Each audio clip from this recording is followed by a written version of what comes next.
Hey everyone, how you doing? This is Amon Green, GreenBayPackers all-time leading rusher, and you're watching Packers Total Access Live, your daily source for Packer content. Go Pack Go.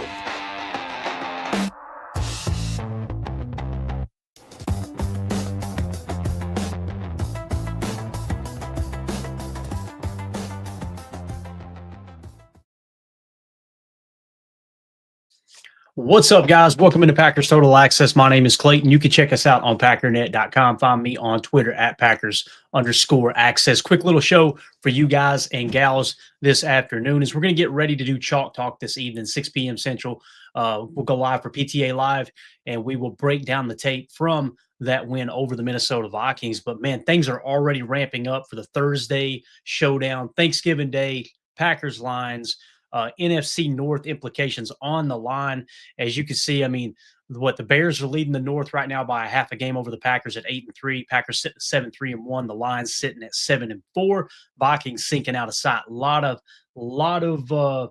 notoriety on the line here in this ball game.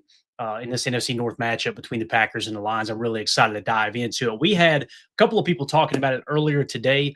I know Pat McAfee and Dan Orlovsky were talking specifically about the Detroit Lions. We'll get Dan Orlovsky's take on the Lions and their offensive line situation. We'll also go around social media real quick and just kind of see what everybody's saying about this matchup. Like I said, that's got a lot of playoff implications on the line. Before we get into it, if you guys would do that YouTube stuff for me, hit like, hit subscribe. If this is your first time tuning into PTA, welcome. Thank you for making us a part of your afternoon.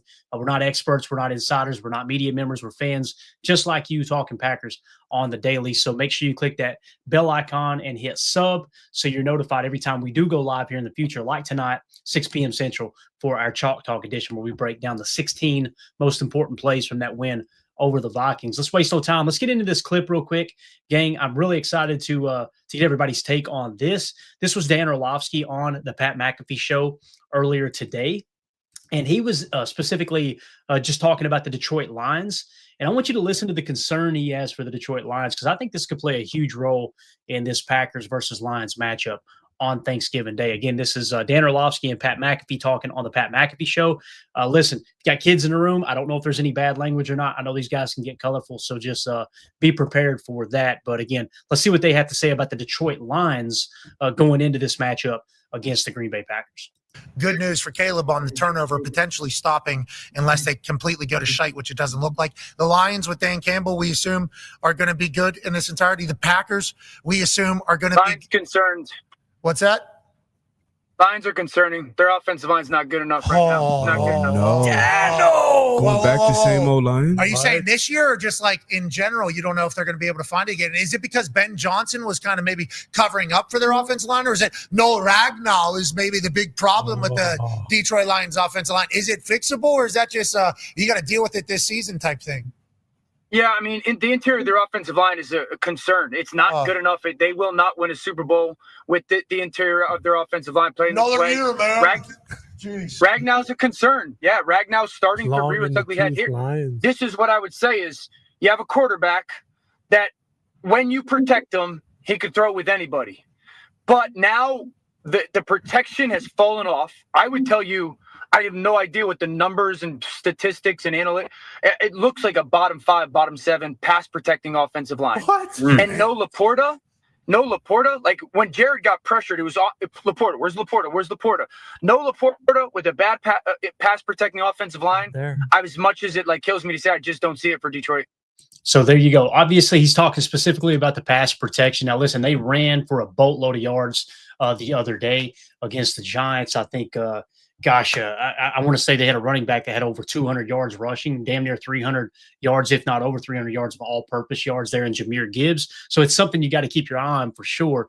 Again, I think this game is going to be really, really close, and I'll explain why here on the back half of this episode here, this quick video, where we'll show you our updated rankings, our PTA rankings, and kind of give you an idea of where each team sits. I do think the Lions should be slight favorites, but what Dano talks about there, if you can stop their run, and you can get pressure in the middle of that offensive line, which, by the way, we did that against Ryan Kelly, one of the better centers in the game.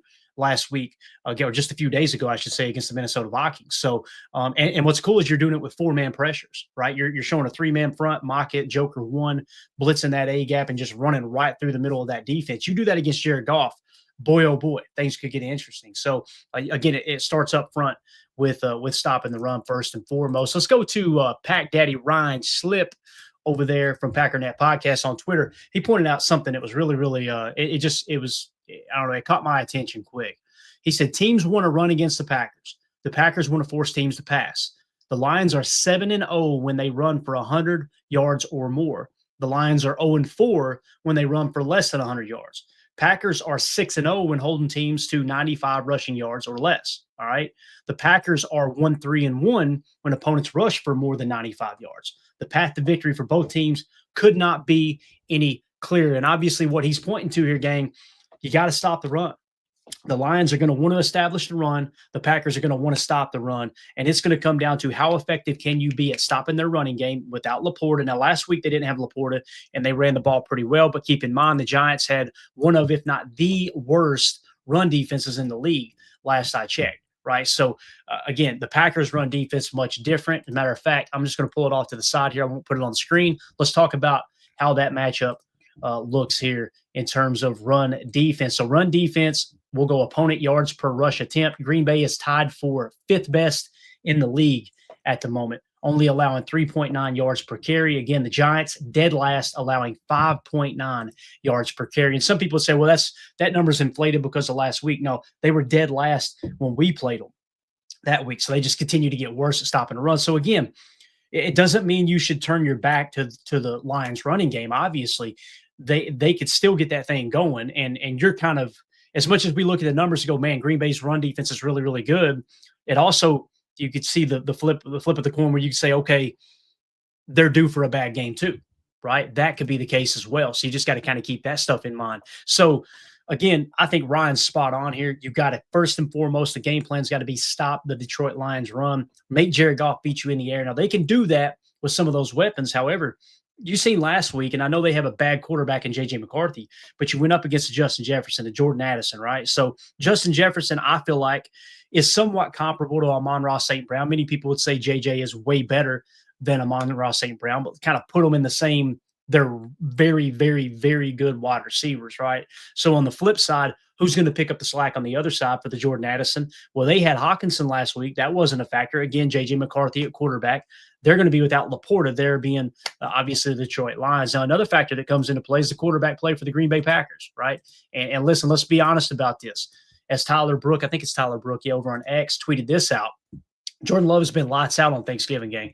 In 2 Thanksgiving games, he's 2-0, 43 of 60 with a 71.7% completion percentage, 542 yards passing, 5 touchdowns, no interceptions, and a 127.2 passer rating. One of those 2 games was against the Detroit Lions in Detroit. Very, very similar situation, right? So when you look at that, and I think last year, what was it on Thanksgiving? It was Miami, right? Miami Dolphins at LambeauField, and that's where Jordan finally got his turkey leg, obviously. So Jordan's been lights out on Thanksgiving. Here's the catch, though.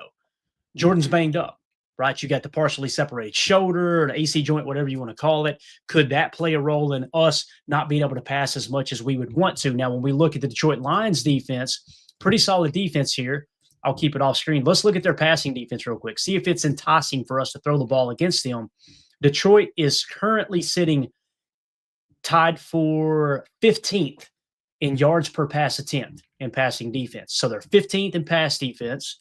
And when we go yards per rush attempt allowed on defense, they're second best in actually, no, that's on offense. I apologize. Let me pull this up here. Rush defense, yards per rush attempt allowed, Detroit is tied for 5th best. So you've got 2 of the best running defenses in the league. However, with Detroit's pass defense, they're somewhat mediocre, ranking 15th. And when it comes to Green Bay's pass defense, they're second, but actually they're tied for 1st best with Houston, only 5.4 yards per pass attempt allowed. So again, the strength of the Packers' run defense and passing defense is really, really strong. So go out there and play your game.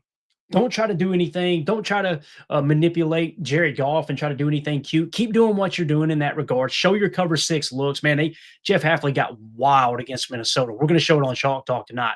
You're talking about Devontae Wyatt standing up at 315 pounds, however much he weighs now, as an outside linebacker, with Kingsley Enagbare taking his place at 3-tech on this particular snap. And then on that play, Devontae Wyatt rushes from the outside linebacker position. Kingsley Enagbare drops back in a hook curl, essentially. So it's somewhat of a fire zone blitz, although it wasn't technically a blitz because you only brung 4 rushers and you still hit home with a 5th-round pick and Warren Brinson, 5th or 6th-round pick, wherever he was taken. So keep doing what you're doing on defense. A little more emphasis on the run, seeing what they did last week. But again, it was against a bad pass defense. And when you look at how their defense lays out here, don't be afraid to throw the football if Jordan Love's completely healthy. I have a hard time believing J Love is going to be 100% for this game. I don't know how you guys feel. Let me know in the comments. Let's talk about the PTA Power Rankings of where these 2 teams sit currently. We've got everything up to date now. You can check this out over in our Patreon group, patreon.com/Packer Fan Total Access. It's the best way to support what we do here at PTA. And what I do is just go through and listen, this isn't my personal opinion. This is just data, strictly data driven. Okay. Here are the components all evenly weighted: winning percentage, offensive points per play, defensive points per play, offensive yards per play, defensive yards per play allowed, and turnover margin. That's how this lines up. Okay. And that gets you the final grade. So sort it out in order. This is how everything ranks here. Okay. In terms of the PTA Power Rankings. Number 1, the Rams. Number 2, the Colts. Number 3, the Detroit Lions. People are going, Clayton, what the hell are you talking about? They've got the seventh best winning percentage, right? Again, we take a lot of things into consideration here. Offensive points per play, they're 3rd in the league. Defensive points per play, they're 12th. So they're definitely more of an offensive team than a defensive team. Offensive yards, that's points per play. They're 3rd best scoring. Defensive points per play, they're 12th best scoring, okay? Yards per play on offense, they're 3rd. Defensive yards per play allowed, they're 7th. So you're going, okay, they got the 7th best defense in terms of yards per play, but they're 12th best in scoring. Probably a red zone deficiency there, right? So Packers need to really press into scoring once they get into the red zone, no doubt about it. Their turnover differential, 7th best in the league, guys. That's huge. That's huge. So that gives them a score of 6.5, low number wins in our rankings here, okay? So Green Bay is sitting in the number 5 spot. Why? Offensive points per play, they're 12th best. Defensive points per play, they're 4th best. So scoring offense, 12th, scoring defense, 4th. Yards per play on offense, they're 12th. Yards per play on defense, check this out, 2nd best in the league. They get the 4th best scoring defense, 2nd best yards per play defense. And we just pointed out the best run defense or the best pass defense in the league, tied for the 1st best pass defense. Turnover margin, 9th. That gives them a score of 7.3. So if I was creating a line for this, it would be a 0.5 point line for me, plus the home field advantage for Detroit. So I would kind of look at this like the Detroit Lions are 2-point favorites is how I would look at this. Now, I don't put as much stock personally into home field advantage, but the gambling community does. And you've always got to respect that. There's a reason they're so accurate. Got a number here for you guys.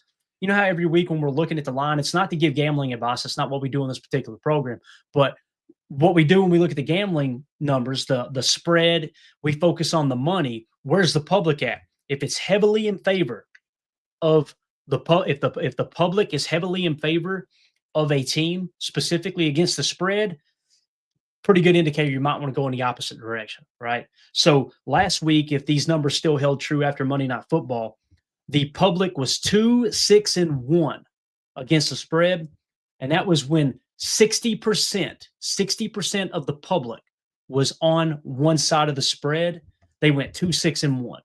So that's, again, just to kind of show you, we could be one of those 2 games that the public could win if they're heavily favored, right? Or if the public, the majority of the money is on said team. But that's the reason I always mention that. It's just something, it's not a deciding factor. It's just another piece of the equation, right? Another piece of the puzzle you can put into place to get a global perspective on, all right, how does this game truly look, right? So with that being said, Biz19A said, wait, your takes aren't supposed to be used for bets? That explains my losses. There you go, right? Now, so good to see you, Mitchell's mommy. Thanks for swinging through. So that's how they rank. Again, Detroit 3rd, Green Bay 5th, and the difference is 6.5 to 7.3 low number wins. it's gonna be a hell of a ball game, guys. I really believe that. And listen, both teams are banged up. We're both without our starting tight end. There's injuries across the board. Hopefully, we're getting Jaden Reed back. Hopefully, JoshJacobs will be ready to go. Hopefully, LVM will be a little bit healthier as well. You got several players that are looking to come back for the Packers. That you kind of earmark this game this week on Thanksgiving to go, hey, let's get our dogs out there on the field if possible. Now, let's cross-check this line and see what PFF and the market has this line at early on, just to kind of give you guys an idea of how they're seeing it. Zoom in a little bit. It's probably about as good as we can do. So looky here. 2.5-point favorites for the Detroit Lions. What did I just say? 2 points. So I've got it a little bit closer. Now here's what's cool. Look at PFF's projection, 1.7. They've got it even closer than I do. So they seem to think the home field advantage won't matter as much either. Now, when you look at the money, it's the thing you got to be worried about. 62% of the money, the overall cash, not the tickets, only 47% of the tickets, but I like to focus on the cash. 62% of the money, the cash, is on Green Bay plus 2.5. All right, so that means 60% of the public is on Green Bay plus 2.5, right? Now, when you go to the money line, however, look at this. 73% of the public is on the Lions to win this game. I like that number. Again, anything above 60%, they went 2-6-1 against the spread. But also when you throw the money line in there, you're seeing that get closer to 75% on the public. I like the way this is looking. That 62 is much closer to 60%, that key number we're talking about, as opposed to that 73. So I think it's going to come down to a one-score game unless something goes crazy awry for either team. I'm excited to watch this one, man. Sit down with a turkey leg on the plate, cranberry sauce out of the can. I don't want to hear anything else. And just enjoy this matchup. It's going to be a lot of playoff implications on the line. We talked about the playoff machine yesterday. We kind of dove into some of that and gave you guys an idea of what really, man, if the Lions lose this game to the Packers, it's going to be an uphill battle for them to get back into the playoffs, right? I mean, it's just you've almost got to win out the rest of the way is essentially what it comes down to. So this is going to be a fun one to watch. I want to know from you guys in the comments. Let me know what you think. If you're watching this video back later, anybody in the live chat, I'll go through and read them as soon as this show's over. I got to run so I can finish getting Chalk Talk together for everyone else. We may have to go live again when we get injury information here any second if it isn't dropping while I'm live right now. But let us know in the comments what you think. Packers, Lions. Do you agree with what Dan Orlovsky said on the Pat McAfee show? Do you think the Lions are so banged up front, they're not going to be able to pass protect for Jared Goff after what the Packers pass rush did to J.J. McCarthy and a much healthier offensive line? They had their starting five out there, to the best of my knowledge, in that matchup on Sunday against the PackersVikings. So let us know in the comments what you think. How do you feel about that 2.5 point market line? How do you feel about our line, our rankings? We want to hear from you. Make sure you hit subscribe, hit that bell icon so you're notified here in the future. Everybody smash that like button for me if you don't mind. It helps the channel more than you know. We'll definitely be back 6 p.m. Central for PTA Live to do Chalk Talk, breaking down the 16 most important plays from the Packers win over the Vikings. And we may see you before then if we get any kind of crazy breaking news with the injury report. So, again, appreciate everybody jumping in here. My name's Clayton. This is PTA. Go Pack Go. Here we go. We're out. Bye, guys.